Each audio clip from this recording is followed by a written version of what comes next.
नमस्कार दोस्तों, स्वागत है आप लोगों का चैनल पे। मेरा नाम है अंशुमन। आज की इस वीडियो के अंदर हम लोग बात करने वाले हैं बृहस्पति महाराज की, जो हमारे गुरुदेव हैं, जो देवताओं के गुरु हैं। उनके बारे में आज की वीडियो में हम लोग चर्चा करने वाले हैं। और हमारी जो मुख्य चर्चा रहेगी बृहस्पति महाराज के विजडम के ऊपर, उनके ब्लेसिंग्स के ऊपर, और क्यों वो देवताओं के गुरु होते हैं और क्या बैक स्टोरीज है जुपिटर के बारे में। अगर हमारे ज्योतिष शास्त्र में कहा गया है कि जुपिटर जिस भी भाव में बैठते हैं तो उस भाव की वो वृद्धि करते हैं, तो क्या इसका मतलब होता है कि वो सिर्फ अच्छी वृद्धियां ही करते हैं? अगर ऐसा नहीं है तो उसके बारे में भी आज के इस वीडियो के अंदर हम लोग सारी चीजों के बारे में चर्चा करने वाले हैं। वीडियो जो है वो आप आराम से देख सकते हैं, क्योंकि वीडियो के अंदर आपको डिटेल्स है वो बहुत सारी मिलने वाली है।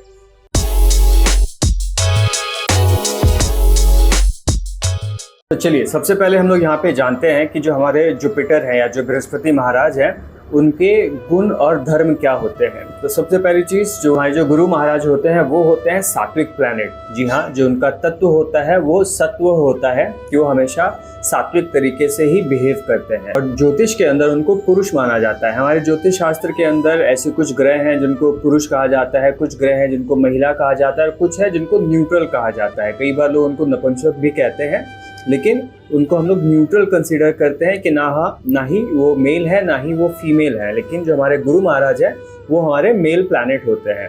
उसके अलावा जो उनका तत्व होता है वो ईथर होता है, आकाश तत्व होता है। उनके अंदर सोचने की क्षमता होती है, इसीलिए कहा भी जाता है कि भाई वो हमारे लिए विजडम के कारक होते हैं। और अगर हम लोग जुपिटर के डीटी की बात करते हैं तो वो खुद में बृहस्पति महाराज होते हैं, जो देवताओं के गुरु होते हैं। उसके अलावा उनको जो रूलरशिप मिली हुई है वो सेगिटेरियस मतलब कि धनु और पाइसेस मीन राशि की दी गई है। इनका जो एक्सॉल्टेशन साइन होता है वो कैंसर है, कर्क राशि है। और जो वो डेबिलिएटेड होते हैं वो जाके कैप्रिकॉन या मकर राशि के अंदर वो डेबिलिएट होते हैं।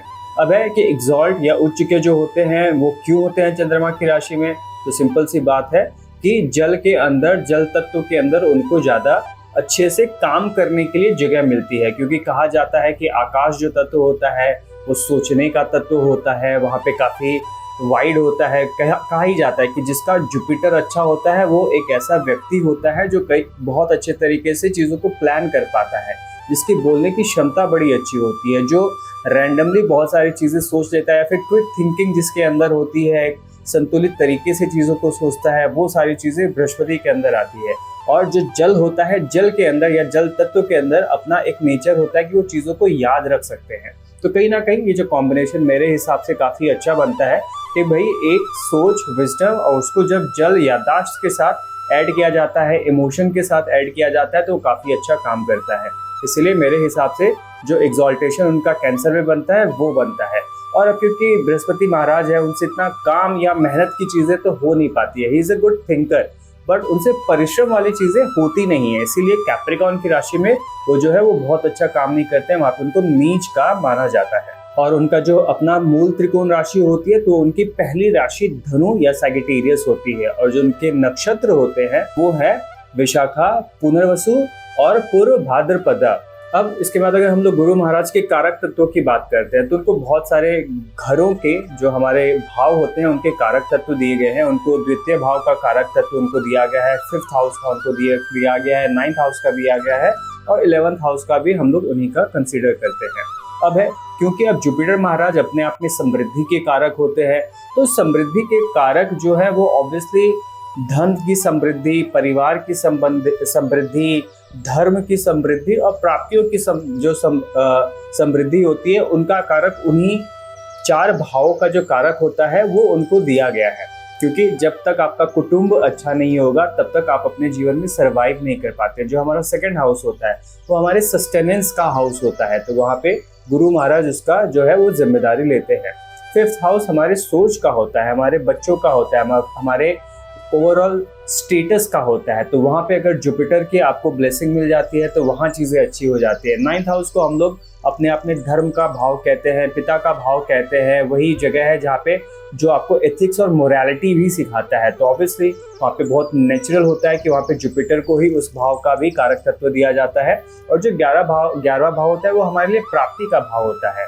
हालांकि तो वो एक्वेरियस वहाँ पे बैठता है कालपुरुष की कुंडली में, लेकिन वहाँ का कई बार लोग कहते हैं कि भाई अगर बृहस्पति महाराज की वहाँ पे आपको कृपा मिल जाती है तो जो आप चाहेंगे वो आपकी इच्छाएं जो है वो पूरी हो जाती है।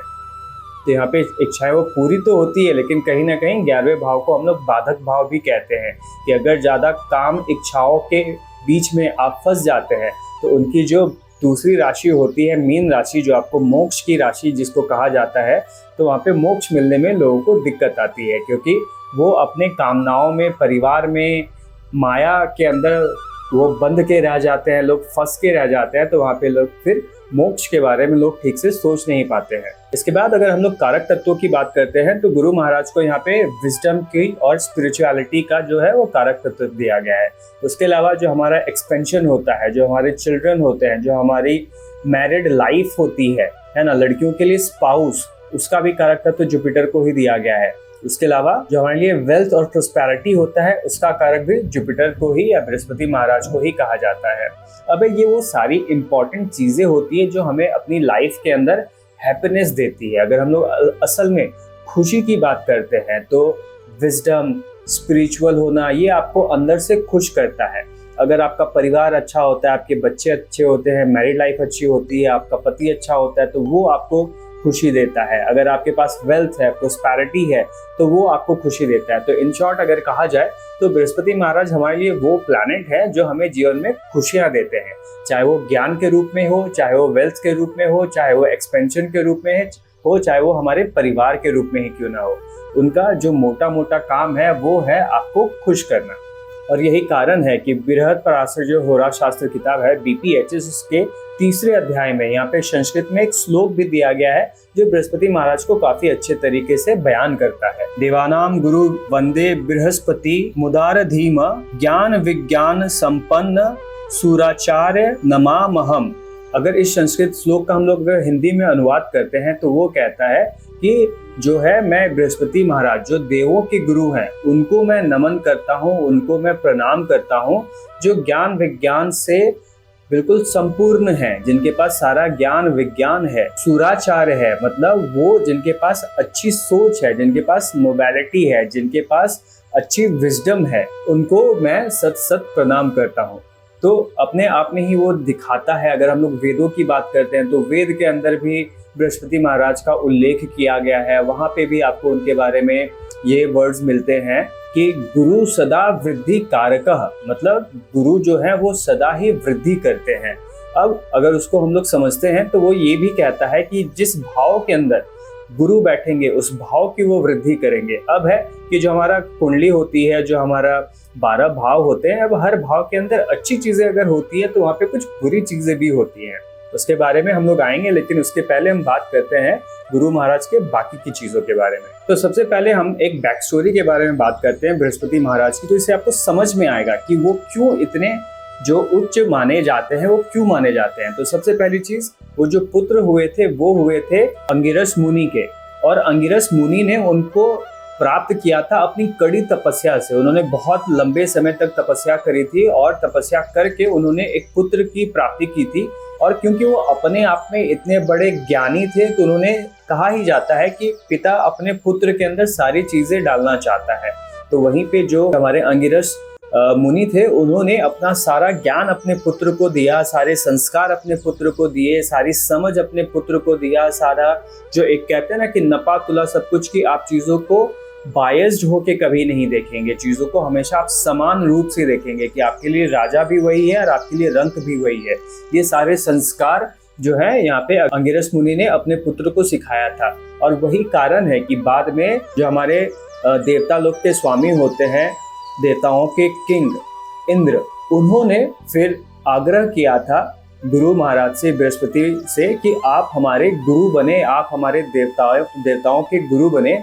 और वही कारण था कि जो गुरु हैं वो इतने नॉलेजेबल थे कि वो देवताओं को सही ट्रैक पे रहने में हेल्प करते थे। वो हमेशा बताते थे कि आपको क्या सही करना चाहिए, कैसे आप सही चीज़ों के पक्ष में रहेंगे, कैसे आप दानवों से बच सकते हैं, अपने अंदर कुरीतियों को आने से आप कैसे रोक सकते हैं, अपने अंदर आप कैसे जो एक होता है ना मोरालिटी को जगाना, उसको आप कैसे जगा के रखेंगे। बहुत सारे विधि विधान जो पूजा पाठ के होते हैं या फिर देवताओं को जिस हिसाब से अपने आप को शुद्ध रखने के लिए, प्योर रखने के लिए जो भी कृत्य करना चाहिए, वो सारी चीज़ें यहाँ पे देवगुरु बृहस्पति सारे देवताओं को भी सिखाते थे। तो यहाँ पे यही एक रीज़न भी है कि जिसकी वजह से देवगुरु को हमेशा अच्छा माना जाता है। कहा जाता है कि उनकी जो दृष्टि जहाँ पे भी पड़ती है वो दृष्टियाँ काफ़ी अच्छी होती है। जैसे हमने शुरू में बात की थी कि उनके जो 2 राशियाँ होती हैं, सैजिटेरियस और मीन राशि, उसमें से अगर हम लोग धनु राशि की बात करते हैं सैजिटेरियस की, तो वो अपने आप में धर्म की राशि बनती है। अगर आप जो धनु राशि है उसका चित्र भी देखेंगे तो वहाँ पे आधा घोड़े का शरीर है और आधा मनुष्य का शरीर है, जिसके हाथ में तीर कमान बना हुआ है। तो दिखाता है कि वो धर्म के लिए लड़ने के लिए भी तैयार है, वो धर्म की रक्षा के लिए वहाँ पे वो जगह कहते हैं। संस्कृत में ये श्लोक भी होती है, धर्मो रक्षति रक्षिता, जो धर्म की रक्षा करता है धर्म उसकी रक्षा करता है। तो वही सारी चीजें वहाँ पे देवताओं को जिस हिसाब से देवगुरु सिखाते थे कि भाई अगर आप धर्म की रक्षा करेंगे तो धर्म आपकी रक्षा करेगा। वही चीज काफी अच्छे तरीके से यहाँ पे धनु राशि में समझ में आती है कि अगर आप मोरालिटी में सही रहते हैं, अगर आप अपने 9th हाउस को ही सही रखते हैं, तो आपका भाग्य आपका साथ देता है, आपका पिता आपका साथ देते हैं, जो आपके गुरु होते हैं गुरु आपका साथ देता है, जो हमारा धर्म होता है, जिस भी रिलीजन को आप फॉलो करते हैं वो रिलीजन आपका साथ देता है। आपका एक ग्रुप होगा जो ग्रुप आपको साथ देगा। और वहीं से जब वो नवम भाव से बैठ के अपनी दृष्टियों से देखते हैं तो गुरु महाराज की 3 दृष्टियां होती है। सप्तम दृष्टि तो सभी की होती है, लेकिन पंचम और नवम जो उनका त्रिकोण बनता है वो दृष्टि उनकी काफी अच्छी होती है। अब है जब हम लोग देखते भी हैं, अगर हम लोग बाकी के किसी सूत्र के बारे में बात करते हैं जिस सूत्र के अंदर कहा गया है कि जो हमारा त्रिकोण होता है, जो हम लोग 1st हाउस, 5th हाउस और 9th हाउस की बात करते हैं, तो हमारा लक्ष्मी स्थान कहा जाता है। हमारे चार्ट के अंदर, हमारे कुंडली के अंदर ये 3 भाव हैं जो सबसे ज्यादा ऑस्पिशियस होते हैं, क्योंकि ये श्री स्थान है, ये लक्ष्मी का स्थान है। तो वही श्री जो है वो गुरु महाराज को भी मिली हुई है कि भाई आपकी दृष्टि में भी वही लक्ष्मी या फिर वही जो प्रोस्पेरिटी वाले गुण होते हैं वो आपकी दृष्टि में मिलेगा, कि जहाँ से आप अपने पंचम दृष्टि से देखेंगे तो उस भाव की वृद्धि होगी। जैसे हमने अभी डिस्कस किया कि जब आप लग्न से 5th की बात करते हैं तो 5th हाउस हमारे लिए वृद्धि का स्थान होता है। तो वैसे यहाँ पे गुरु महाराज की 5th दृष्टि भी काम करती है। और जो हमारा त्रिकोण, जो दूसरा वाला 9th हाउस वाला त्रिकोण होता है, तो वैसे ही गुरु महाराज का भी जो 9th दृष्टि होती है, जो 9वीं दृष्टि होती है, वो भी उसी प्रकार से लक्ष्मी स्थान के जैसा, या फिर जो लक्ष्मी जहाँ पे श्री होती है, जहाँ पे चीजें बढ़ती है, जहाँ पे प्रोस्पेरिटी बढ़ेगी, जहाँ पे अच्छी चीजें वो ऐड करेंगे, मतलब इन शॉर्ट गुरु कृपा जहाँ पे होगी वो सारी चीजें वहां से दिखती है। तो अगर आप बहुत इजीली ब्रेक डाउन करना चाहेंगे तो यहाँ पे आपको समझ में आ गया होगा कि गुरु महाराज की जो पंचम दृष्टि होती है वो अच्छी होती है और जो उनकी नवम दृष्टि होती है वो श्रेष्ठ होती है। कारण क्योंकि जैसे आप अगर अपनी कुंडली को देखेंगे तो पंचम भाव हमारे पूर्व पुण्य का भाव होता है, और जो हमारा नवम भाव होता है वो नेक्स्ट जीवन में जो आप लेके जाएंगे वो सारी चीजें होती है। तो ऑब्वियसली प्रारब्ध के बाद जो आपको सारा निचोड़ मिलता है, जो आपको मोक्ष के लिए आपको अग्रसर करता है, तो वो चीजें ज्यादा प्योर होती है। तो वैसे ही यहाँ पे दिखता है कि गुरु महाराज की जो नवम दृष्टि होती है वो ज्यादा ऑस्पिशियस होती है। तो जब गुरु महाराज नवम भाव में अपनी राशि में अगर बैठ के देखते हैं तो वो वहां से आपके लग्न को देखते हैं और वो वहां से आपके पंचम भाव को देखते हैं। तो काफी अच्छा ये सिनेरियो हो जाता है, क्योंकि वहां से अब वो आपके लग्न मतलब आपके अंदर वृद्धियां करेंगे, आपके अंदर चीजें बढ़ेंगी। जैसे हमने बात करी थी 5th हाउस क्या होता है, चीजों को बढ़ाता है, एक्सपेंशन है, क्रिएशन है। तो आपके अंदर वो क्रिएशन की एबिलिटीज डाल देंगे, वहां से वो आपके अंदर विजडम डाल देंगे, वहां से आपके अंदर वो मल्टीफोल्ड जो एक्सपेंशन आपके पर्सनालिटी के अंदर होना चाहिए, जो ज्ञान होना चाहिए। जैसे आप पकड़ेंगे तो 5th हाउस से हम लोग कहीं ना कहीं अपने ज्ञान को भी देखते हैं, वहां से हम अपने बच्चों को भी देखते हैं, वहां से प्रेम को देखते हैं। तो वही चीजें वो आपके लग्न के अंदर भी ऐड करना शुरू करते हैं कि धीरे धीरे आपके अंदर मधुरता आती है, आप हम्बल होते जाते हैं। कहा ही जाता है कि जिस वृक्ष पे ज्यादा फल उगते हैं वो वृक्ष अपने आप झुक जाता है, वो हम्बल हो जाता है। तो वहाँ पे जैसे ही ज्ञान की प्राप्ति किसी इंडिविजुअल को होती है तो अपने आप वो हम्बल हो जाता है, वो झुक जाता है, उसको समझ में आता है कि जो ज्ञान मुझे मिला है उस ज्ञान का मुझे अच्छा इस्तेमाल करना है, मुझे इसको वेस्ट नहीं करना है। वहीं अगर हम लोग 9th दृष्टि की बात करते हैं, नवम दृष्टि की बात करते हैं, तो नवम दृष्टि जैसे देखा जाता है कि वो हमारे लिए धर्म होता है, वो हमारे लिए हमारा कर्तव्य होता है, वो हमारे लिए सही रास्ते पे या सही मार्ग पे चल के जीवन के अंदर आप वृद्धि कैसे करेंगे वो होता है, वो हमारे लिए हमारा भाग्य होता है। तो जब वो अपने ही जगह से बैठ के 9th दृष्टि से आपके 5th हाउस को देखेंगे तो ऑब्वियसली उन सारी चीज़ों की भी वो वृद्धि करते हैं। 5th हाउस से जो जुड़ी हुई चीज़ें होती है उन सारी चीज़ों की वो वृद्धि करते हैं। जैसे हमने डिस्कस किया, प्रेम की वृद्धि करेंगे, सम्मान की वृद्धि करेंगे, बच्चों की वृद्धि करेंगे, धन की वृद्धि करेंगे, ज्ञान की वृद्धि करेंगे, क्रिएटिविटी की वृद्धि करेंगे, चित्त में वृद्धि लाएंगे, चित्त के अंदर ठहराव लाएंगे। तो ये सारी चीज़ें जो है वो यहाँ पे लेके आते हैं। हालांकि 5th हाउस के बहुत सारे कारक तत्व होते हैं, लेकिन 6-7 मैंने यहाँ पे आपको गिनाने की कोशिश की। तो ये सारी चीज़ें वहाँ पे वो ऐड करते हैं। अब है कि गुरु महाराज की ये तो एक राशि हो गई नवम, लेकिन ज़रूरी नहीं है कि वो सिर्फ नवम में ही बैठेंगे, वो हमारे चार्ट के अंदर कहीं भी बैठ सकते हैं। तो इसीलिए कहा भी जाता है कि गुरु अगर आपके लग्न में बैठ जाते हैं तो सबसे अच्छी जगह हो जाती है, क्योंकि जब वो लग्न में बैठेंगे तो लग्न ही आपका इतना स्ट्रांग हो जाता है जहाँ से वो बैठ के आपके पंचम और नवम भाव के ऊपर दृष्टि डालते हैं। तो वो आपका पिछला जन्म और आपका अगला जन्म दोनों को ही वो ठीक करने में आपकी बहुत ज़्यादा मदद करते हैं। यही कारण है कि बहुत सारे शास्त्रों में ऐसा सांकेतिक तरीके से लिखा गया है कि जब बृहस्पति आपके लग्न में होते हैं तो आपके कुंडली के हजारों लाखों जो दोष हैं उनको भी दूर कर देते हैं, क्योंकि जब एज एन इंडिविजुअल आपके पास गुरु कृपा हो गई तब आपसे गलत चीज़ें हो ही नहीं पाएंगी।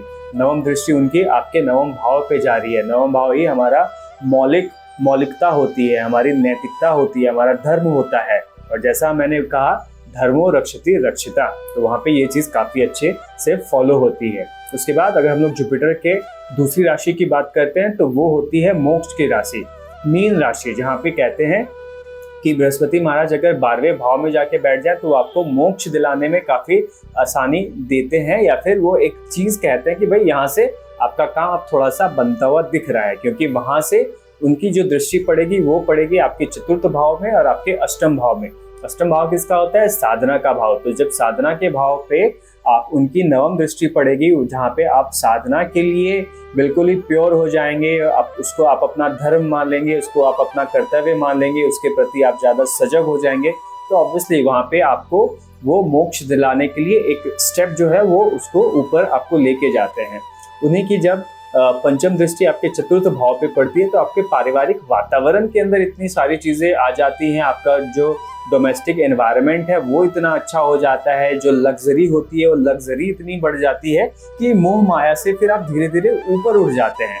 कहा ही जाता है कि हम लोग जीवन के अंदर परेशान क्यों हैं? क्योंकि हम माया के अंदर बंधे हुए हैं। जब तक हमारा परिवार खुश नहीं होगा तब तक हम खुश नहीं हो पाते हैं। अगर आपको जॉब मिलती है, अगर आपको जॉब के अंदर सैलरी मिलती है, प्रमोशन मिलती है, तो सिर्फ आप अकेले की खुशी नहीं होती है, पूरे परिवार की खुशी होती है। तो उसी में जब बृहस्पति महाराज अपनी पंचम दृष्टि से आपके 4th भाव पे देखते हैं और आपके डोमेस्टिक एनवायरनमेंट की सारी परेशानियों को जब वो ठीक कर देते हैं तो अपने आप प्रेरित हो जाते हैं मोक्ष की तरफ जाने के लिए।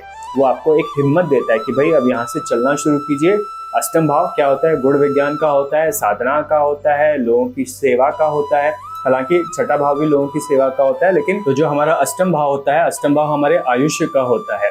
अब क्योंकि वो आपके आयुष्य में आपको थोड़ी सी मदद दे रहे हैं, वहाँ पे उनकी नवम दृष्टि पड़ रही है, तो अपने आप में दिखा रहा है कि आपको अब स्ट्रेंथ मिल रही है कि आप साधना कर पाएंगे, आपको स्ट्रेंथ मिल रही है चीज़ों को एम्ब्रेस करने की, आपको स्ट्रेंथ मिल रही है कि आपको जो इम्पोर्टेंट गुण विज्ञान है या जो गुण ज्ञान है, ऑकल्ट है या फिर तंत्र है, उन सारी चीज़ों के अंदर आपको ज़्यादा इंटरेस्ट आना वहाँ पे शुरू होता है। और क्योंकि वो खुद ही बैठे हैं मोक्ष के स्थान पे 12वें भाव में, तो जब वो 12वें भाव में बैठ के 12वें भाव को एक्टिवेट करते हैं तो अपने आप वो आपको थोड़ा सा आइसोलेशन की तरफ ले जाते हैं। वो आपको एक कहते हैं ना कि एक दैवीय शक्ति की जरूरत पड़ती है कि आप मरते समय किसी भी चीज़ की इच्छा ना करें उसके लिए, तो वो जो इच्छा ना हो वो चीज़ भी यहाँ पे बृहस्पति महाराज आपको वो चीज़ दिला पाते हैं। क्योंकि वहाँ पे जब वो बैठेंगे तो जैसे आपको शुरू में कहा था कि वो चीज़ों के अंदर बैलेंस करना आपको सिखा देते हैं, तो आपको वो एक ज्ञान दे देते हैं कि भाई जीवन है, जीवन में पैदा होना मरना हमारा सनातन धर्म है। सनातन धर्म के अंदर हम लोग बिलीव करते हैं कि एक आत्मा की ये जर्नी है, जो वो पैदा होता है, फिर वो मरता है, फिर वो नेक्स्ट जन्म लेगा, फिर वो जर्नी शुरू होगी। लेकिन एक जगह भी आती है जहाँ पे आप अपने कर्मों को खत्म कर लेते हैं तो फिर आप मोक्ष को प्राप्त करते हैं या फिर मोक्ष की प्राप्ति आपको होती है। तो वो समझदारी भी यहाँ पे जुपिटर लेके आते हैं। चलिए बृहस्पति महाराज के दूसरे काफी इंपॉर्टेंट स्टोरी के बारे में बात करते हैं, जहाँ पे तारा और चंद्रमा के संबंधों के बारे में बहुत ज्यादा आपने वर्णन सुना होगा। अब है कि जुपिटर अपने आप में एक्सेप्टेंस का भी कारक होता है, वो काफी हद तक एक्सेप्टेंस को सिखाते हैं। तो वो इस माइथोलॉजी से काफी अच्छी या ये बैक स्टोरी से काफी अच्छे से समझ में आती है।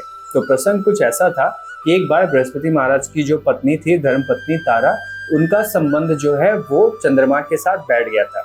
अब चंद्रमा एक ऐसे प्लैनेट या ऐसे देवता थे जो हमेशा ही सुंदरता के पीछे भागा करते थे। अगर आपने सुना होगा तो आपको ये भी पता होगा कि जो 27 नक्षत्र होते हैं वो चंद्रमा की अलग अलग रानियां हैं। तो चंद्रमा कहीं ना कहीं थोड़े से चंचल तो थे ही, और उनकी दृष्टि जिन भी खूबसूरत महिला के ऊपर पड़ जाती थी तो उनको वो अपना बनाने के लिए बहुत ज्यादा चेष्टा करते थे। तो वहीं पे ये हुआ था कि चंद्रमा की जो नजर है वो पड़ी थी तारा, देवी तारा के ऊपर। तो उन्होंने जो देवी तारा है उनको वो अपने साथ देवलोक ले गए थे और वहां पे उन्होंने फिर उनको अपने साथ छिपा के रखना शुरू किया था। तो जैसे ही ये बात बृहस्पति महाराज को पता चली तो उन्होंने यहाँ पे थोड़ा सा रोष प्रकट किया कि भाई ऐसा कैसे, मैं देवताओं का ही गुरु हूँ और वहां पे चंद्रदेव मेरी ही पत्नी को ले गए हैं और अपने पास उन्होंने रख लिया है और वो वापस नहीं कर रहे हैं, ये तो थोड़ा सा ठीक नहीं है। तो वहाँ पे बाकी देवताओं ने इंटरवीन किया, फिर चंद्रदेव को फाइनली जो देवी तारा है उनको वापस लौटाना पड़ा। देवी तारा यहाँ पे वापस तो आ गई थी, लेकिन उनके साथ वो उस वक्त पे प्रेग्नेंट भी हो गई थी। तो जब बृहस्पति महाराज ने उनसे पूछा कि जो आप प्रेग्नेंट है वो किससे प्रेग्नेंट है, तो जब उनके ऊपर थोड़ा सा ज्यादा प्रेशर पड़ा तो फिर उन्होंने बोला कि भाई ये जो पुत्र है ये चंद्रदेव का पुत्र है और वहां से उनको प्राप्ति होती है बुध की। अब है कि यहाँ पे संबंध बुध और बृहस्पति के बीच में बहुत अच्छा तो नहीं माना जाता है। कई बार लोग कहते भी हैं कि इनके आपस में बनती नहीं थी। और अगर हम लोग वैसे भी प्लैनेट के नेचर के बारे में सीखते हैं या लिंग के बारे में सीखते हैं तो वहाँ पे बुध को नपुंसक या फिर न्यूट्रल कहा जाता है। तो ऑब्वियसली जो उनकी आपस में जो बनती नहीं थी तो उसकी वजह से कई बार हम लोग कहते भी हैं कि अगर बृहस्पति 3rd या 6th राशि के अंदर चला जाता है तो वहाँ पे उनका असर काफी अच्छा नहीं रहता है। एक तो वो हो गया, बट दूसरी ये चीज उससे निकल के आती है वो है कि अब जब उनको पता चला था कि तारा चंद्रदेव के साथ रहे, वो उनके पुत्र की माता भी बनी, बट फिर भी बृहस्पति महाराज ने देवी तारा को अपनाया। तो इतना सब कुछ पता होने के बाद भी जब वो चीजों को अपना रहे हैं तो वो अपने आप में एक्सेप्टेंस का भी कारक बनते हैं। और यहीं से वो चीज भी समझ आती है कि जो व्यक्ति बृहस्पति प्रधान होता है वो चीजों को एक्सेप्ट कर लेता है। चीजें चाहे कितनी भी एक्सट्रीम हो बट उनके अंदर एक्सेप्टेंस काफी अच्छी आ जाती है, क्योंकि उनके अंदर सिर्फ ज्ञान नहीं है, उनके अंदर विजडम भी है। तो विजडम अपने आप में वो सारी चीजें हमें सिखाता है जो आपको बियॉन्ड एवरीथिंग लेके जाएगा। और यही कारक भी है कि बृहस्पति जो है वो मोक्ष के देवता या फिर जो उनका मोक्ष का राशि बनती है वो बृहस्पति महाराज को ही मिली है, क्योंकि सारी ऊपर नीचे टेढ़ी मेढ़ी सारी चीजों को जो एक्सेप्ट करके भी आगे बढ़ता है वही फाइनली मोक्ष को प्राप्त कर पाता है। अब आते हैं हम लोग हमारे सबसे इम्पोर्टेंट चीज के ऊपर, जहाँ पे काफी बार लोग ऐसा सुनते हैं कि बृहस्पति जिस भाव में बैठते हैं उस भाव को वो दबा देते हैं। कई बार आपने ऐसा सुना होगा। अब वो आया है ऋग्वेद की उसी श्लोक से जहाँ पे कहा गया था कि बृहस्पति महाराज जो है हर भाव की वृद्धि करते हैं। अब है कि हर भाव की जब हम लोग बात करते हैं तो उन सारे 12 भावों के अंदर कुछ अच्छी चीजें हैं तो कुछ बुरी चीजें भी हैं। जैसे अगर हम लोग छठी भाव की बात करते हैं तो हमारे छठे भाव के अंदर सेवा है, तो छठे भाव के अंदर हमारे पास ऋण, रोग, शत्रु, मद, मत्सर्या ये भी है। अगर हम लोग पंचम भाव की बात करते हैं, पंचम भाव हमारे लिए अगर पुत्र का होता है तो पंचम भाव के अंदर सारी अच्छी चीजें नहीं है, वहां पे उसके अंदर बुरी चीज भी है। अगर हम लोग लग्न की बात करते हैं तो लग्न सिर्फ हमारे बारे में नहीं बताता है, लग्न हमारे ईगो के बारे में भी बताता है। तो यही कारण भी है कि क्योंकि अब बृहस्पति महाराज जिस भाव में बैठते हैं उस भाव की सारी चीजों की वृद्धि कर देते हैं। तो अगर मान लीजिए वो आपके लिए अष्टम भाव में बैठे तो अष्टम भाव में बैठ के वो आपके लिए आपको साधना के लिए तो सजग कर देंगे कि आपको ऑकल्ट के अंदर इंटरेस्ट आ जाएगा, आपको वैसी चीजें मिल जाएंगी। लेकिन क्योंकि उसके अंदर ये फिर अचानक से चीजें होने का भी 8th हाउस होता है, सडन गेन सडन लॉसेस भी 8th हाउस का होता है। तो जब उनकी दशा अंतर दशा आएगी तो उस समय पे वो आपको सडन गेन कराएंगे तो आपको सडन लॉस भी कराएंगे। तो यही वो कारण होता है कि ऐसा कहा जाता है कि बृहस्पति जिस भी भाव में बैठते हैं उन भावों को वो दबा देते हैं, लेकिन उनकी दृष्टि जहाँ पे पड़ती है उन भावों को वो सिर्फ अच्छा ही करते हैं, क्योंकि दृष्टि में चीज़ों को दबाने वाली चीज़ें नहीं आती है। वो दृष्टि है, वो सिर्फ अच्छी चीज़ें ही देते हैं। इसलिए माना जाता है कि गुरु महाराज की जो दृष्टियाँ होती है वो गंगा जल के समान पवित्र होती है, जहाँ पड़ती हैं उन भावों की वृद्धि करते हैं। जिन ग्रहों के ऊपर पड़ जाती है उन ग्रहों को स्ट्रांग बना देती है। और जब हम लोग युतियों की बात करते हैं, ज्योतिष के अंदर जो सबसे अच्छी युति होती है, राजयोग की हम लोग बात करते हैं, योग कारक प्लैनेट्स की हम लोग बात करते हैं, तो वो योग कारक ग्रह अगर उस योग कारक ग्रह के ऊपर जुपिटर की दृष्टि पड़ जाती है तो उसका जो प्रभाव होता है वो कई हद तक बढ़ जाता है। जो हमारा राजयोग होता है, अगर उस राजयोग बनाने वाली युति के साथ अगर जुपिटर खुद आके बैठ जाए तो भी वो प्रभाव को बढ़ाते हैं, और अगर उनकी पंचम या नवम दृष्टि पड़ जाती है तो उसको भी वो बढ़िया कर देते हैं। मान लीजिए कि आपके दसम भाव के जो मालिक थे वो नवम भाव में आके बैठ गए, और संजोग से आपके जुपिटर जो है वो आपके पंचम या आपके लग्न में ही बैठे और वहां से उनकी दृष्टि उनके नवम भाव पे आ रही है। अब ये राजयोग जो है वो काफी अच्छा हो गया, क्योंकि यहाँ पे आपका 10th लॉर्ड 9th लॉर्ड दोनों इन्वॉल्व हो गए और वहां पे जुपिटर की दृष्टि पड़ गई। या फिर ऐसा हो कि अगर वो परिवर्तन योग में ही आ जाए कि आपका जो 9th हाउस का प्लैनेट 10th हाउस का प्लैनेट या किसी भी प्रकार से केंद्र त्रिकोण का आपका संबंध बनता है जिसके अंदर जुपिटर भी इन्वॉल्व हो जाए, कि जुपिटर ही आपके केंद्र के स्वामी है या त्रिकोण के स्वामी है, और वो उसके अंदर आ जाए तो वो भी काफी अच्छा वहाँ पे काम करना शुरू कर देते हैं। तो परिवर्तन योग के अंदर दृष्टि के अंदर जुपिटर महाराज जो है वो अपनी सबसे अच्छी या श्रेष्ठ रिजल्ट्स वहाँ पे वो देते हैं। तो इतने रखते हैं आज के इस वीडियो के अंदर। आई होप आप लोग को इन्फॉर्मेशन काफी सारी मिली होगी।